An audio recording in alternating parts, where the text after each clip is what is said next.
Assalamualaikum warahmatullahi wabarakatuh. Bismillahirrahmanirrahim. Alhamdulillahil mun'im. Salatu wassalamu ala nabiyil karim wa ala alihi ashabihi man tabi'ahum bi ihsan ila yaumiddin. Asyhadu an la ilaha illallah wa asyhadu anna Muhammadan abduhu wa rasuluhu sallallahu alaihi wasallam. Qala subhanaka la ilma lana illa ma 'allamtana innaka antal alimul hakim. Wa qala rabbi shrah li sadri wa yassir li amri wahlul 'uqdatam min lisani yafqahu qawli. Alhamdulillah, senantiasa kita bersyukur dengan nikmat Allah yang tidak pernah terputus 24 jam selama 7 hari, selama 1 bulan, 1 tahun tak pernah berhenti mengalir, terus berkesinambungan pada diri kita, keluarga, harta dan orang-orang terdekat kita. Mesti kita banyak bersyukur dengan segala pemberian Allah Subhanahu wa taala. Salawat teriring salam pada Rasulullah sallallahu alaihi wasallam. Semoga di akhirat kita termasuk di antara yang layak berkumpul dengan Nabi Muhammad sallallahu alaihi wasallam. Kita lanjutkan serial kajian Rasulullah sebagai seorang pendidik. Pada Selasa ini kita membahas metode Rasul dalam mengajar. Kadang-kadang beliau mengulang sebuah pernyataan sampai 3 kali. Apa rahasia di balik itu dan kenapa Rasul melakukan itu?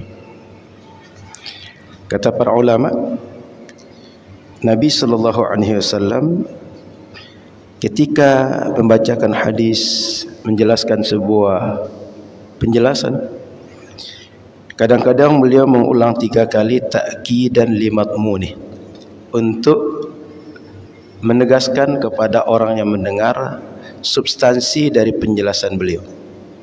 Karena di antara kita boleh jadi ketika mendengar pertama baru sekedar connect, belum paham. Ketika dijelaskan kedua baru agak mulai menalar, oh yang ini maksud Rasul.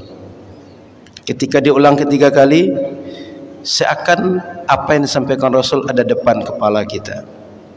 Dan sudah tabiat kita, kalau sesuatu yang terang, yang jelas bagi kita, itu mudah menghukumi. Bisa kita menerima, bisa menolak. Karena tidak masuk akal kalau kita tidak tahu sesuatu sudah menolak. Sehingga di dalam usul fikih ada kaidah at-tasawwur, bayangan kita, visualisasi kita terhadap sesuatu yang akan kita hukumi, far'un al-hukmu an syai'in far'un an tasawwurih. Bayang kita terhadap sesuatu, visualisasi kita, gambaran kita terhadap sesuatu, itulah yang bisa menjadi dasar kita menghukumi. Maknanya kita tak bisa menghukumi bola itu bulat kecuali kita tahu, atau kita bisa menggambarkan kepala kita bentuk bola itu bulat. Maka Rasul sallallahu alaihi wasallam memastikan ketika berbicara, sahabat paham, sahabat betul-betul ada depan kepalanya apa yang dimaksud oleh Rasul sallallahu alaihi wasallam.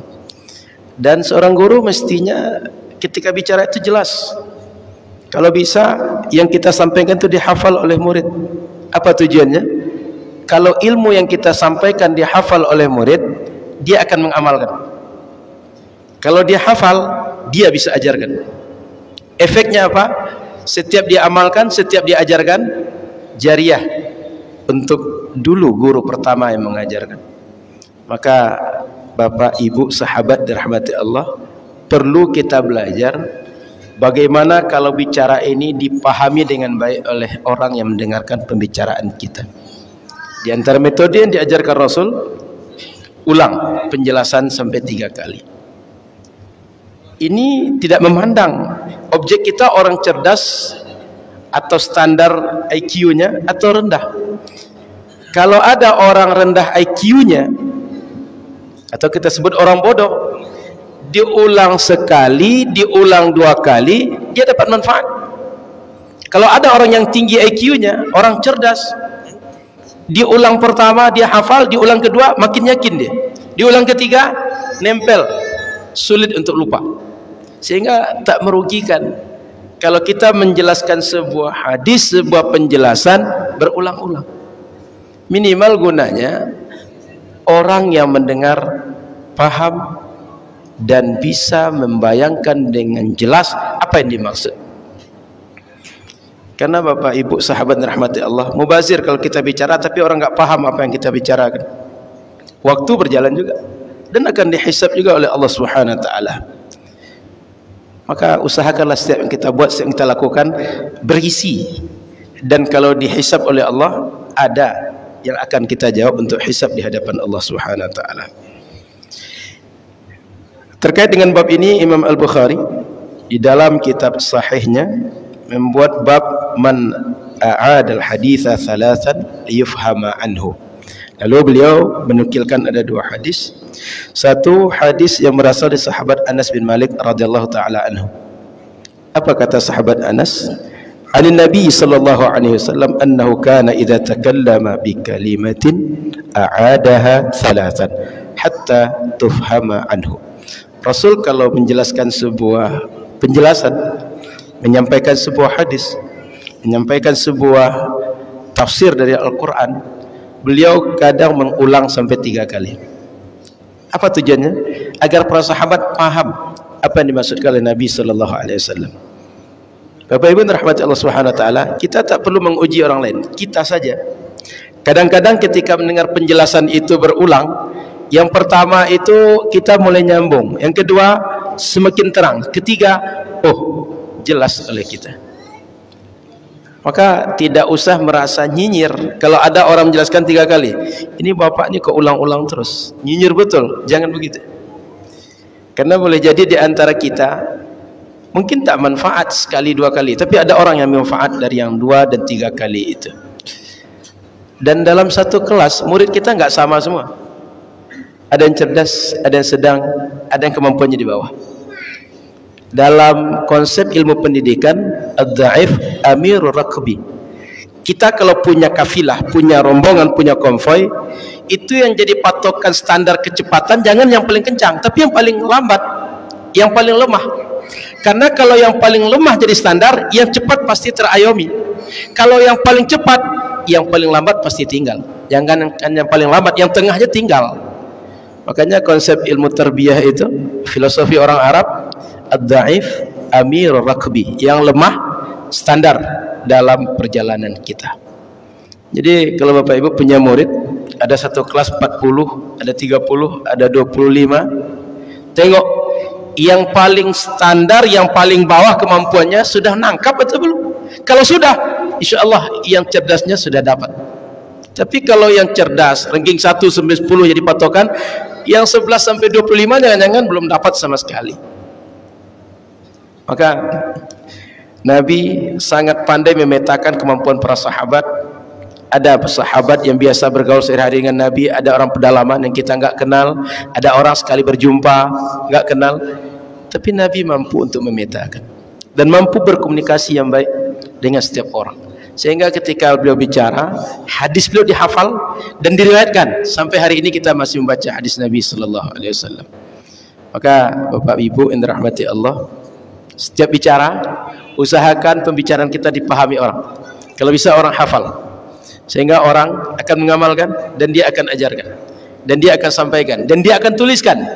Semakin banyak menyebar apa yang kita sampaikan, makin banyak pahala jariah untuk kita. Hadis yang kedua, wa an Abdullah bin Amr radhiyallahu taala anhuma qala takhallafa Rasulullah sallallahu alaihi wasallam fi safarna. Kata sahabat Abdullah bin Amr radhiyallahu taala anhuma, di zaman Rasul ada 4 Abdullah terkenal. Abdullah bin Abbas, Abdullah bin Umar, Abdullah bin Mas'ud, dan Abdullah bin Amr bin As. 4 ini masih muda, tapi giat, tamak untuk menuntut ilmu. Dan dari mereka lah hadis-hadis banyak riwayatkan hari ini. Satu di antaranya kita sebut sahabat Abdullah bin Amr bin As. Ayahnya Amr bin As yang menaklukkan Mesir dan sebagian besar Afrika, kemudian Eropa. Apa kata beliau? Suatu hari dalam sebuah perjalanan kami safar dengan Rasul. Rasul agak belakang, yang lain ada duluan. Kita satu rombongan. Kan biasa kalau ada kawan kita yang agak kencang, maklum kadang-kadang masih muda, ada yang nggak berumur. Rasul di barisan nggak paling depan tapi agak belakang. Sebagian sudah sampai di tempat kita akan sholat. Anggap kita perjalanan di sini ke Panam, sampai Tabek Godang. Kita ada janji nanti Tabek Godang kita setelah asar misalnya. Sebagian sudah sampai. Rasul masih sebelum Tabek Godang sedikit. Maka para sahabat berwudu. Fadrakna waqad arhaqna salatul asr. Ketika perjalanan karena capek kita istirahat, lalu datanglah waktu salat asar. Wa nahnu natawadda. Maka semua kita mau salat wudu. Faja'alna namsahu ala arjulina. Di zaman itu sahabat tidak basuh kaki langsung dengan air, tapi mashul khuf, mengusap khuf. Fanada bi'a'la sautihi wailun lil aqab minan nar. Mohon maaf, para sahabat ketika itu membasuh kaki mereka. Ketika membasuh kaki mereka, bagian tumit itu enggak basah, sehingga Rasul dari jauh teriak, wailun lil aqab, wailun lil aqab, kata Rasul. Anggap seperti di halaman An-Nur, dari sini Rasul bilang wailun lil aqab. Itu celaka bagi orang berwudu tapi tumit enggak basah. Maknanya kalau wudu mesti semua rukun wudu terpenuhi. Basuh kepala sesuai ketentuan, basuh muka sesuai ketentuan, basuh tangan sesuai ketentuan, basuh kaki sesuai ketentuan. Sahabat waktu itu tidak membasuh bagian tumitnya, sehingga Rasul bilang celaka orang berwudu tapi enggak basah tumitnya. Dan Rasul bilang itu 2 kali, bahkan 3 kali dalam sebagai riwayat. Sehingga Bapak Ibu yang dirahmati Allah Subhanahu wa taala, kadang mengingat pentingnya yang disampaikan agar orang memberikan perhatian, Rasul ulang 2 atau 3 kali. Jadi Rasul itu bukan tipe nyinyir atau menyanyah kata orang kita, bukan. Rasul melihat pentingnya 2 atau 3 kali untuk disampaikan. Apalagi kejadian tadi, sahabat mungkin mereka merasa yakin kalau sudah dibasuh kaki selesai urusan, tidak memandang bahwa di belakang ini masih ada yang belum basah. Padahal kalau kita basuh kaki mesti basah seluruh bagian dari tumit, selingkar tumit sampai ke ujung kaki kita. Ini bagian tumit belum basah oleh sahabat, sehingga Nabi bilang dari jauh, wailul lil aqab minan nar. Ini akan menjadi tempat api neraka masuk untuk membakar orang yang berwudu tadi. Sayang, sudah beribadah, sudah wudu, tapi masuk neraka juga. Maka hadis ini setidak-tidaknya mengajarkan kepada kita bahwa orang kalau tak tahu mesti kita beritahu. Maka disyariatkan kita Bapak Ibu amar ma'ruf nahi mungkar. Disyariatkan orang berilmu ngasih tahu yang tak berilmu. Oleh karena itu para alim dimanapun berada mesti memerankan tanggung jawab ilmu dia. Jangan sampai di depan kita ada syubhat, ada salah, ada batil, kita diam. Karena nanti akan dihisab oleh Allah. Kok diam? Kok enggak menjelaskan? Kok tak meluruskan? Maka kalau ada hari ini paham yang sesat, paham yang salah, atau berbagai framing yang dibuat terhadap ajaran yang benar, ahli ilmu tanggung jawabnya meluruskan dan menjelaskan. Maka jika hidup di tengah masyarakat kita paham Wahabi, Syiah, liberal, dan apa saja yang menyimpang dari ahli sunnah, ahli ilmu tanggung jawabnya mesti meluruskan, mesti mengingatkan jamaah. Maka Bapak Ibu yang lain, kalau ada ustadz, kalau ada ahli ilmu yang biasa meluruskan pemahaman, ada menyinggung berbagai syubhat yang muncul, nggak usah merasa risih dan menganggap macam tak ada kerjaan. Orang itu banyak kerjaan dia, satu diantaranya memerankan peran ilmu dia. Kalau tidak akan dihisab oleh Allah. Kalau dia tidak memerankan ilmu dia, orang awam akan terbawa arus dan tak ada yang akan meluruskan. Siap-siaplah nanti anak keturunan kita, dia menganggap yang salah itu adalah benar. Kenapa? Semua yang salah tersebar dan yang benar, orang yang tahu yang benar tidak meluruskan. Maka tidak selamanya yang salah itu dia menyebar dan mengakar kuat di masyarakat karena dia memang benar, tapi boleh jadi karena orang benar diam sehingga orang menganggap yang salah pun benar. Dan jangan sampai suatu saat di negeri Melayu ini justru akhlak mulia dipertanyakan orang, yang benar dipertanyakan orang. Kenapa? Saking terbiasanya dengan syubhat, saking terbiasa dengan batil, saking terbiasa dengan akhlak-akhlak yang tidak terpuji secara agama dan secara adat kita.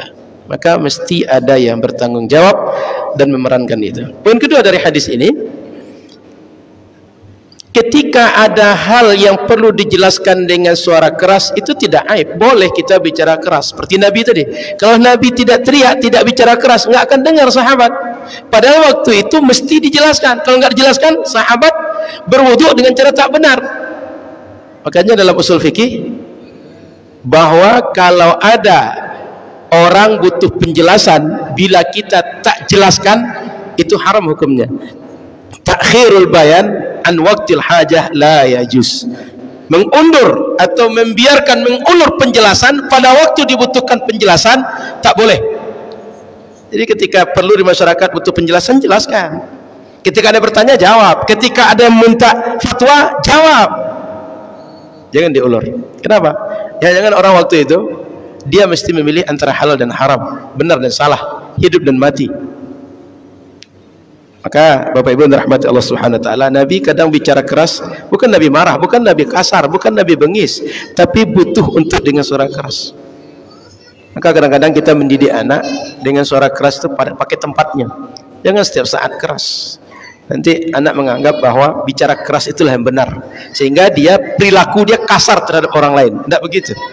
Ada kalanya bicara lembut dari hati ke hati, ada kalanya berbisik. Karena berbisik itu yang masuk. Tapi ada kalanya kita mesti bicara keras, seperti kasus Nabi tadi. Yang ketiga, Nabi mengingatkan bahwa kalau wudhu kita tak sempurna, itu serius ancaman syariat. Wailun lil aqab, kata Nabi, neraka jahanam. Wail itu dalam tafsir para mufassir, sebuah lembah dalam neraka jahanam. Maknanya orang sholat saja masuk lembah dalam neraka jahanam. Sayang, jangan sampai kalian seperti itu. Maka wuduklah dengan benar, sempurnakan wuduk. Sehingga penting belajar fikih dalam fikih ibadah yang kita buat sehari-hari.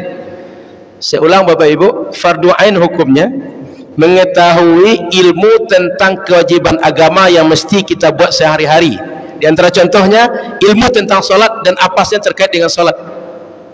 Kalau orang yang sudah wajib zakat, fardu ain dia tahu ilmu tentang zakat. Kalau orang pedagang, fardu ain ilmu tentang berdagang. Kalau orang dia pengrajin atau berbagai bidang terkait dengan pengrajin, fardu ain ilmu terkait dengan itu. Maka setiap kita pelajari siapa kita dan ketahui apa hukum syariat yang mesti kita tahu. Makanya Sayyidina Umar bin Al-Khattab ketika masuk pasar ditanya orang-orang, kalau ada orang nggak tahu hakam hukum jual beli, itu dimarahi oleh Umar. Kenapa? Jangan-jangan orang mengira riba itu halal. Jangan-jangan orang mengira gharar, tipuan, curang, segala macam boleh dalam syariat kita. Dari mana dia mengatakan boleh atau menganggap boleh? Karena ketidaktahuan. Sehingga tidak boleh orang nggak tahu ilmu masuk ke dalam bidang yang dia tidak tahu. Maka termasuk mimbar kita ini, jangan serahkan pada orang yang tidak ada ilmunya. Maka pengurus masjid, amanah bagi pengurus masjid mencari ahli ilmu yang dia ahli, yang cocok, yang memang kapasitas dia untuk menyampaikan ilmu. Kalau tidak, siap-siap ditanya oleh Allah Subhanahu wa taala, dihisab di akhirat nanti oleh Allah Subhanahu wa taala. Itu bisa saya sampaikan. Poinnya adalah Nabi ketika mengajar kadang-kadang mengulang penjelasan sampai 3 kali untuk agar lebih dipahami, agar bisa dihafal, agar bisa tertancap dalam pikiran dan hati orang yang mendengar apa yang disampaikan Nabi, sehingga bermanfaat disampaikan oleh Nabi sallallahu alaihi wasallam. Mudah-mudahan manfaat. Insyaallah kita sambut di pekan Selasa berikutnya, setiap pekan genap. InsyaAllah kita lanjutkan seri kajian Rasul sebagai seorang pendidik. Banyak maaf.